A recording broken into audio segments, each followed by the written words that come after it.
మనం ఈరోజు చూసినట్లయితే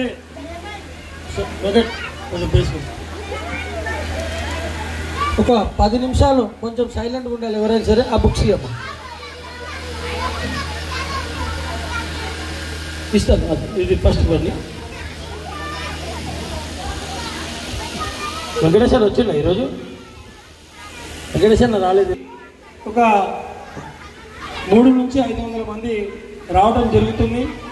ఉదయం నుంచి కూడా చూస్తున్నట్లయితే మరి కొంతమంది ఈ శ్రీరామనవమి కళ్యాణ మహోత్సవం సందర్భంగా మరి వారి సగ్రామాలకు ఊర్లకు వెళ్ళడం జరుగుతుంది. దసరా పండుగ వచ్చినప్పుడు కూడా అదే విధంగా జరుగుతుంది.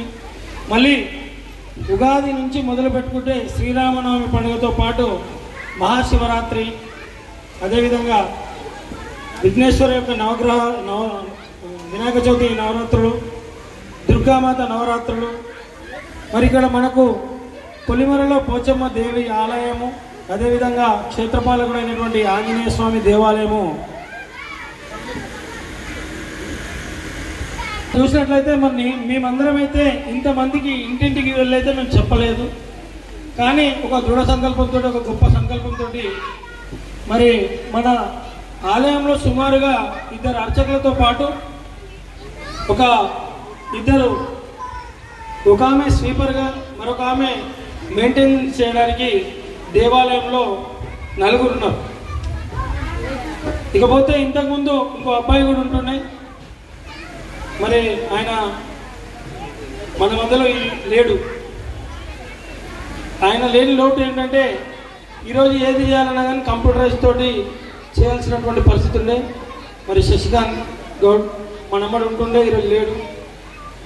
అదేవిధంగా ముందుగా ఈ దేవాలయంలో కానివ్వండి, శ్రీ నల్లపోచమ్మ దేవాలయంలో కానివ్వండి, మరి ప్రతి సంవత్సరము నా వెంట వండుకుంటూ ప్రోత్సహిస్తున్నటువంటి ముందుగా మరి మా అమ్మ, కన్న తల్లిదండ్రులు, అదేవిధంగా నా గురువులైనటువంటి మరి నారాయణ గౌడ్ గురుస్వామి మామ, అదేవిధంగా వెంకటన్న గారు, మాధవన్ వెంకటగౌడ్ గురుస్వామి, వీళ్ళందరూ కూడా ఏ కార్యక్రమం చేసినా కూడా మరి చేస్తున్నటువంటి కార్యక్రమాన్ని వారి విధులు నిర్వహించుకుంటూ మనకంటూ కొంత టైం ఇచ్చుకుంటూ ఈరోజు ఇంత గొప్ప సంకల్పానికి సహకరించినందుకు ముందుగా వారికి, తల్లిదండ్రులకు, అదేవిధంగా మా గురుస్వాములకు అందరూ కూడా పాదాభివందనాలు.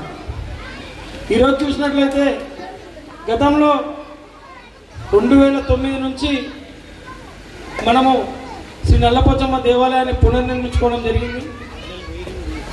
ఆ తర్వాత 2018లో ఎట్టికేలకు 2023లో శ్రీ ప్రవక్తి బాలాంజనేయ స్వామి దేవాలయాన్ని కూడా పునర్నిర్మించాలని చెప్పేసి గొప్ప సంకల్పం చేసుకోవడం జరిగింది.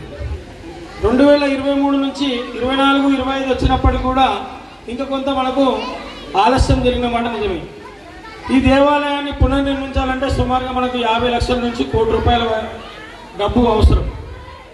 దాంతోపాటు మనకి దయచేసి అందరు సైలెంట్గా ఉండాలి. పిల్లలు ప్లీజ్ అమ్మా సైలెంట్గా ఉండండి. మరి ఈరోజు ఈ యొక్క కార్యక్రమం ఇక్కడ నిర్వహించాలంటే సుమారుగా మనకు ఒక లక్షల కంటే లక్ష్యం గొప్పదన్నట్టుగా ఒక అర్చకుడు మన దగ్గర ఈరోజు ఈ కార్యక్రమం నిర్వహించాలంటే వేరే కాలనీలలోకి వెళ్ళినట్టయితే సుమారుగా 50,000 రూపాయలకు తక్కువ ఏ అర్చకుడు తీసుకొని రోజులు ఇది. అలాంటిది బయట ఎంత వచ్చినప్పటికీ కూడా మనం వెంట వండుకుంటూ ఇదే 2017 సంవత్సరం నుండి ఈ రోజు వరకు కూడా ఇక్కడ వచ్చినా రాకపోయినా, ఎవరు వచ్చినా ఎవరు రాకపోయినా కానీ దేవాలయాలలో జరిగేటటువంటి అభివృద్ధి కార్యక్రమాలు మటుకు ఇప్పటి వరకు ఆగలేదు. మనం వారం రోజుల కింద ఈ దేవాలయాన్ని చూస్తే, మీరందరూ 10-15 రోజుల కింద చూస్తే ఈ దేవాలయం ఈ విధంగా ఉందా? మరి ఈ దేవాలయాన్ని కొద్ది రోజులు మనము ఏదైతే కంకరబాట ఉన్నా కూడా పాపం ఉదయం లేస్తే శక్తి జనార్దన్ రెడ్డి గారు ఉంటుందమ్మా.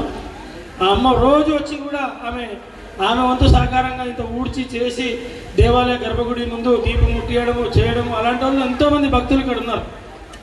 సుమారుగా 650 గడప ఉన్నప్పటికీ ఈరోజు మనం చేస్తున్నటువంటి కార్యక్రమానికి ఇచ్చేసినటువంటి ప్రతి ఒక్కరు కూడా పేరు ప్రేరణ హృదయపూర్వక నమస్కారాలు తెలుపుకుంటూ, దయచేసి కొంత, ఎందుకంటే మనకు సమయం దొరకదు, ఇలాంటి సమయాలను మీ దాకా చేరవేర్చాలని కోరుకుంటున్నాను.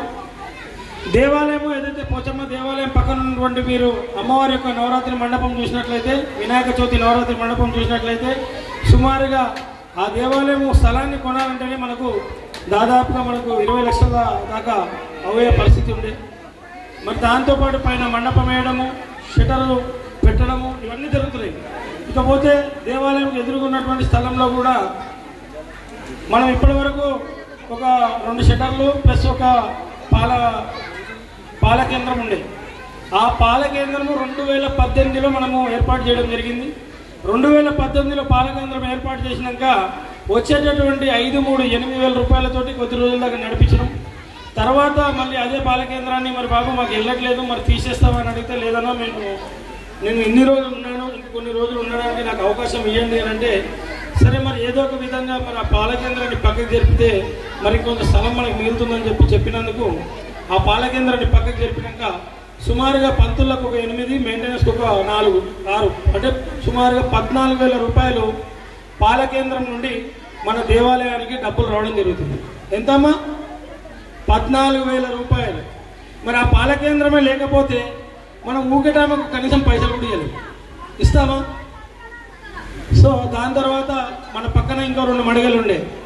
ఆ 2 మడిగలు కూడా ఎంతో అష్ట కష్టాల మేరకు ఎన్ని ఇబ్బందులు వచ్చినా అందరినీ సముదాయించుకుంటూ మనం చేస్తున్నటువంటిది అభివృద్ధి కార్యక్రమం కానీ వేరే దురుద్దేశంతో ఎలాంటి కబ్జాలకు కానీ ఎలాంటి స్వార్థం కోసం కానీ నిర్మించలేనటువంటి షటర్లు. సరే కొద్ది కాలంగా కరోనా రావడంతో ఆ అబ్బాయి కూడా మనకు 11 నుంచి 11,000 రూపాయలు కిరాయి ఇస్తుంది అప్పట్లో. తర్వాత అప్పుడు మనకు సైలెంట్ ప్లీజ్ 11,000 రూపాయలు ఆ అబ్బాయి కూడా షటర్ కిరాయి ఇస్తుండే. ఆ 11 అప్పుడు ఈ 8 ఉంటుండే. 19,000 రూపాయలు రావడంతో 19,000 రూపాయలతోటి ఎంతో కొంత మనకు ఏదైతే కార్యక్రమాలు చేస్తున్నప్పటికీ ఆ డబ్బు కూడా మనకు సరిపోకుండా ఉండే. మరి మన దగ్గర పేద బడుగు బలహీన వర్గాల వాళ్ళు అంతా కూడా దిగువ స్థాయి కుటుంబం ఉన్నారు కాబట్టి అందరూ కూడా ఆటోలు, రిక్షాలు లేకపోతే ఇతర కూలీలు చేస్తారు కాబట్టి ఒక బస్తీ దవాఖానా అనేది అందరి బస్తీలలో ఎక్కడైతే దూరం బస్తీలలో రావడం జరిగింది. నందనవనంలో ఉన్నప్పటికీ కూడా మనకు దగ్గరలో మనకు ఎందుకంటే కొంత పోలేక ఇబ్బంది అవుతుందని చెప్పేసి ఈ బస్తీ దవాఖానాని కమ్యూనిటీ హాల్ తీసేసి బస్తీ దవాఖానా ఏర్పడడం చేయడం. సో బస్తీ దవాఖానా ఏర్పాటు చేసిన తర్వాత మళ్ళీ ఎవరికో కుటుంబ సమస్యలు లేకపోతే ఇతర సమస్యలు వస్తూనే ఉంటాయి, పోతూనే ఉంటాయి. మరి ఎక్కడైనా సరే ఒక మున్సిపల్ జిహెచ్ఎంసీ ఏరియా కమిటీ మెంబరో లేకపోతే కార్పొరేటర్కో లేకపోతే కౌన్సిలర్కో లేకపోతే సర్పంచ్కో లేకపోతే ఇంకా ఇతరత్రకు కార్యాలయాలు ఉంటాయి. మటుకు ఎలాంటి కార్యాలయాలు లేవు. సో ఇక్కడ దేవాలయానికి ఇంత కొంత మనం టైం ఇచ్చుకుంటూ చేస్తున్నటువంటి మాట ఎంత నిజమో దాంతోపాటు మరి ఇక్కడ చేస్తున్నటువంటి వారికి కుటుంబ భార్య పిల్లలు కుటుంబం కూడా ఉంది. సో దాన్ని బేస్ చేసుకొని మేము బతకాలి, మాతో పాటు ఈ సొసైటీలో అందరికీ కూడా ఇంతో అంత చేయాలనే ఒక ఉద్దేశంతో ఇక్కడికి వెళ్ళి మేము పోతే బయటికి పోలేని పరిస్థితి కాబట్టి ఇక్కడే వండుకుంటూ ఏదో విధంగా ప్రజల యొక్క సమస్యలను పాల్పంచుకుంటూ ఇప్పుడు కొత్తగా మళ్ళీ ఇప్పుడు మనము ఏదైతే విజిటర్స్ రావడానికి ఒక షటర్ ప్లస్ ఒక చైర్మన్ ఛాంబర్ అనుకోండి, కాలనీ ప్రెసిడెంట్ ఛాంబర్ అనుకోండి, ఇంకేదైనా అనుకున్నా సరే మీరందరూ ఇప్పుడు మా ఇంటికి రావాలంటే ఇబ్బంది అవుతుంది. సో ఇక్కడ మనం ఏదో కార్యాలయం దగ్గర దేవాలయం దగ్గర మనం ఒకటైతే మీరు వస్తే కూడా కనీసం కూర్చోబెట్టి మాట్లాడడానికి కూడా మీకు కనీస మర్యాద మీకు చేయనప్పుడు మేము మళ్ళీ ఇబ్బంది అవుతుందనే ఉద్దేశంతో ఒక షటరు ప్లస్ ఒక పాలభూత ఎన్నికలు ఉన్నటువంటి ఛాంబర్ని నేను నిర్మించడం జరిగింది. సో దానివల్ల మనకి ఇప్పుడు ఉన్నటువంటి టెంపుల్కైనా సరే ఒక ఛాంబర్ కావాలి, చైర్మన్ ఛాంబరో లేకపోతే కాలనీ ప్రెసిడెంట్ ఛాంబరో ఎక్కడో ఒక దగ్గర కావాలి కాబట్టి మనకు అనుకూలంగా దాన్ని మనకు సుందరీకరించడం జరిగింది. ఇకపోతే పక్కన 2 షటర్స్ ఉన్నాయి. ఆ 2 షటర్స్ కూడా గత 6 నెలల నుంచి తర్జన భర్జన పడుకుంటూ చేస్తూ ఎవరికి ఇవ్వాలి, ఏం చేయాలి, ఎట్లా చేయాలి. మరి గతంలో ఇచ్చినటువంటి వాళ్ళు కూడా 2.5 సంవత్సరాల కింద ఆ 2 మడిగలు కట్టించినప్పుడు ఇదే వెంకటగిరి గౌడన్న గారి కూతురు మౌనిక ప్లస్ ఇంకొక రాజేష్, అది మన రాజేష్ వాళ్ళ పిల్లలు అక్కడ చేపల బండి పెడితే సరే ఒకవేళ ఇస్తే వాళ్ళకు కూడా కొంచెం ఎంతో అంత మనకు దేవాలయానికి వాళ్ళు అడ్వాన్స్గా 2 షటర్లు వేయడానికి వాళ్ళు లక్ష రూపాయలు ఇవ్వడం జరిగింది. 1,50,000 ఎంతో ఇచ్చింది. సో వాళ్ళు ఇచ్చినప్పుడు ఏమైందంటే మనం ఎప్పుడైతే ఆ షటర్లను ఓపెన్ చేద్దాం అనుకున్న సమయంలో మబ్బులు 5 గంటలకు వచ్చి ఎంఆర్ఓ గారు కూలగొట్టించడం జరిగింది. 5 గంటల తర్వాత ఎప్పుడైతే 6, 7, 8 అయితే మీలాంటి వాళ్ళు అందరూ వస్తారు ఆపుతారు కాబట్టి ఏమైనా సరే ఈ 5 గంటల లోపల కూలగొట్టాలని చెప్పేసి ఆ విధంగా కూడా మా మీద ఇబ్బందులు పెట్టుకోరు. కానీ నేను ఒక్కడే మీ అందరికీ చెప్పడం ఏంటంటే ఎప్పుడే కానీ మనము ఏదైనా డెవలప్మెంట్ చేయాలి. డెవలప్మెంట్ అంటే మీరు చూసిరా, హయత్ నగర్కి వెళ్ళి జింకల పార్క్కి వెళ్ళి కొంచెం ముందుకు పోతుంటే ఒక మసీద్ ఉంటుంది. ఆ మసీద్ ఏముంటుంది అంటే లోపల ఉంటుంది, బయట మొత్తం మడిగలు ఉంటాయి లైన్గా. మరి ఆ మడిగలు గిరాకీ ఇచ్చిరా లేదా? సంతోష్ నగర్ వెళ్తే మందిర్ మసీద్ కూడా ఉంటుంది, శివాలయం పక్కన ఇంకో మసీద్ ఉంటుంది, అక్కడ పోతే కూడా మడిగలు ఉంటాయి. ఇంకెనక పోతే టీవీ షోరూమ్ పెట్టారు, అక్కడ కూడా మడిగలు ఉంటాయి. శంకేశ్వర్ బజార్ పోయి చూసినట్లయితే అక్కడ కూడా మసీద్కి మడిగలు ఉంటాయి. ఆ పక్కన ఉన్నటువంటి శివాలయానికి, భవానీ శంకర్ ఆలయానికి కూడా మడిగలు ఉన్నాయి. ప్రసన్నాంజనేయ స్వామి దేవాలయం ఎల్బీ నగర్ వెళ్తే అక్కడ కూడా మడిగలు ఉన్నాయి. సో మడిగలు ఉండడం వల్ల ఎవరికి నష్టం, ఎవరికి లాభం? మడిగలను ఎప్పుడైతే నిర్మిస్తే దానివల్ల మనకు డబ్బు అనేది, నిధులు మనకు సమకూరుతాయి. మీరే ఆలోచన చేయండి, రేపు పొద్దుగాల మీరు పోచమ్మ గుడి మంగళ బతుకమ్మ పండుగ చేయాలంటే మీకు సుమారుగా ఇలాంటి ఒక అన్ని కూడా మైక్ సెట్స్ కానివ్వండి, స్టేజ్ కానివ్వండి, ఇంకా అన్ని మీకు అన్ని సౌలతులు ఇవ్వాలి. మరి ఏడికెళ్ళి వస్తాయి అవన్నీ? ఎట్లా చేయాలి? డబ్బు కావాలి. సో డబ్బు కావాలని చెప్పేసి మన చందా బుక్కులు పట్టుకొని మీ ఇంటికి తిరుగుతున్నామా పండుగ పండుగ పండుగ? లేదు కదా. ఎందుకు అని అంటే మీకు దీని అన్నిటి గురించి కూడా వివరించాలి. మీరు రావాలి దేవాలయానికి. మీరు మీకు అవసరం ఉంటే అర్చకులతో సంప్రదించి, అయ్యా నేను ఇది చేయగలుగుతున్నాను, నేను ఈ దేవాలయానికి ఇస్తున్నాను, మీరు తీసుకుంటున్నారంటే ఒక చైర్మన్కో లేకపోతే ఒక ఇప్పుడు ఉన్నటువంటి కాలనీ సంక్షేమ సంఘం పెద్దలందరూ కూడా ఉన్నారు. సో ఇందులో ఏముందంటే నిన్న ఒక కొత్తగా అన్నారు, ఒక నూతన కమిటీని ఏర్పాటు చేయాలన్నారు. ఈ నూతన కమిటీని ఏర్పాటు చేయాలంటే కూడా మళ్ళీ అదే చెప్తుంది. ఒక కాలనీ అన్నప్పుడు అన్ని కుల మతాల అతీతంగా ఉంటుంది. హిందూ ఉంటాడు, ముస్లిం ఉంటాడు, క్రిస్టియన్స్ ఉంటాడు. సో దానికి కాలనీ అధ్యక్షుడు అదొక నన్ను యోగక్షేమాల కోసం. అది దేవాలయాలకు వస్తే హిందువులే ఖచ్చితంగా దేవాలయాలను అభివృద్ధి పరచుకోవాలి. మరి దేవాలయం ఉన్నటువంటి స్థలాన్ని దేవాలయ అభివృద్ధి కొరకు ఇవ్వకపోతే ఇంకెవరికైనా మనం ఇస్తున్నామా? లేదు కదా. సో దీనికి ఇప్పుడు ఆ మడిగలకు కూడా 25,000 రూపాయల చొప్పున ఇప్పుడు వాళ్ళకి ఇవ్వడం జరిగింది. ఇప్పుడు ఆ పిల్లలు అప్పుడు కులగొట్టిన దానికి 2 లక్షలు పోయినాయి, 2.5 లక్షలు పోయినాయి. ఒక 2 సంవత్సరాల నుంచి అక్కడ ఎవరు పడతాడు కార్లు, ఆటోలు పార్క్ చేస్తారు, లేకపోతే టాయిలెట్లు రాత్రి కూడా కానీ మొత్తం అంతా అక్కడ ఖరాబ్ చేస్తారు గుడి ముందర. సో ఇప్పుడు మనము దాన్ని ఫెసిలిటీ ప్రకారంగా ఇప్పుడు ఇచ్చినటువంటి 2 మడిగలు వేయడం వల్ల ఈ 2 మడిగలతోటి మనకి 25,000, ఆ పాల కేంద్రంలో వచ్చేటటువంటి 16,000, 14,000 ప్లస్ ఇంకా ఇప్పుడు రేపు జరిగే దాంట్లో ఇప్పుడు సర్వీసింగ్ సెంటర్ ఏదైతే ఉందో, వాటర్ వాషింగ్ సెంటర్, మీరు అందరికీ చెప్తున్నాను ఎందుకంటే మీ అభిప్రాయ సేకరణ తీసుకున్న తర్వాత నిర్ణయం తీసుకోవడం జరుగుతుంది. సో పక్కన ఉన్నటువంటి వాటర్ సర్వీసింగ్ సెంటర్ అబ్బాయి ఏం చేస్తుందంటే మన కరెంట్ అన్న ఇంటి పక్కన ఉన్నటువంటి 100 గదాల స్థలంలో 27,000 రూపాయలు వాళ్ళకి కిరాయి చెల్లిస్తుంది. మనం మొత్తం మన పార్కింగ్ వాడుకుంటూ 3,000 రూపాయలు చెల్లిస్తుంది. మరి 3,000 కావాలా, మనకు 30,000 కావాలి. ఎంత కావాలమ్మా? 3,000 కావాలా, 30,000 కావాలా? మరి ఆ సర్వీసింగ్ సెంటర్ నేను ఏమంటున్నానంటే నువ్వు ఈ పక్కకు వచ్చేసినావు అనుకో, నీ 30,000, ఈ వచ్చిన 25,000, 55,000 ప్లస్ మా యొక్క మండపం ఏది మన పాల కేంద్రం ఒక 14,000, ఎన్ని వేలైనాయి? 55, 14 ఎన్నైనాయి?